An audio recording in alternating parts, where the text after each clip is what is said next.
question is, Majid Haidari, why are Kashmiri Pandits being targeted? Why are Kashmiri Pandits being targeted again?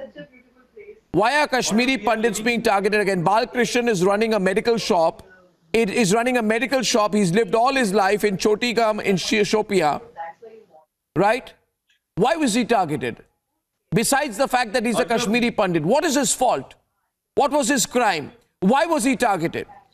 Should the Kashmiri Pandits wait? Will people like you wait until their names are published in hit lists and pasted on walls? Is it then when people like you will wake up? Question being, why are Kashmiri Pandits being targeted? Again. Arnav, we are living in saffron era of insecurity from Kashmir to Karnataka via UP, where today some temple guards were attacked last night. We have a total insecurity everywhere. The government which talks about Hindu Rashtra is even failing to secure lives of Hindus than to talk of Muslims who have already been the victims of this government. We don't have our rights in place, but now even Hindus are. You're covering up for the terrorists. Instead of asking me, you question the government. Aarti, are you there? What is the role of government? Kindly enlighten me on the role of government when you have so many. Has the government shot the Kashmiri Pandit? Has the government shot the Kashmiri Pandit? Aarti, you there? Aarti, you there? No, what was Aarti, you there? What is the role of the security agency? Aarti, can you hear me? Give me 2 minutes. My question Yes, is, I can hear my you. question, just one. Yeah, you heard the question there. My simple point is, do you feel, Aarti, Kashmiri Pandits are being targeted again? Non-locals are being targeted again? None of these panelists seem to agree. They seem to look at all upon this as something incidental. Yes. Arnab, I'm sitting here in Srinagar today. I'm sitting here in Srinagar today, and the Kashmiri Pandit who's been shot in Shopian today is actually a direct warning to Kashmiri Pandits like me who've been coming here regularly for the last 22 years and working here.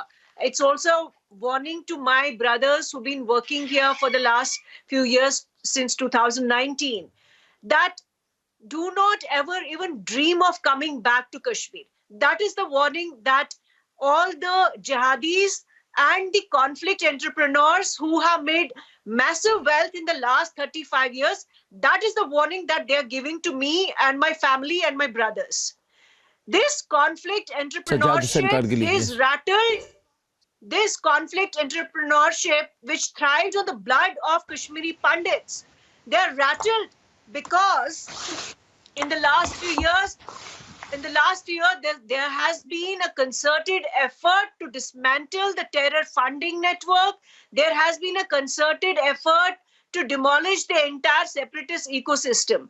But unfortunately, the government hasn't gone to, hasn't completely cleaned up the system because the mainstream politicians like Mehbooba Mufti and others who are still apologizing for terror networks sponsored by Pakistan, who are still apologizing for jihadis, who are still apologizing for separatists and the terrorists who are targeting Kashmiri Pandits, and these people who are still denying the genocide of Kashmiri Pandits.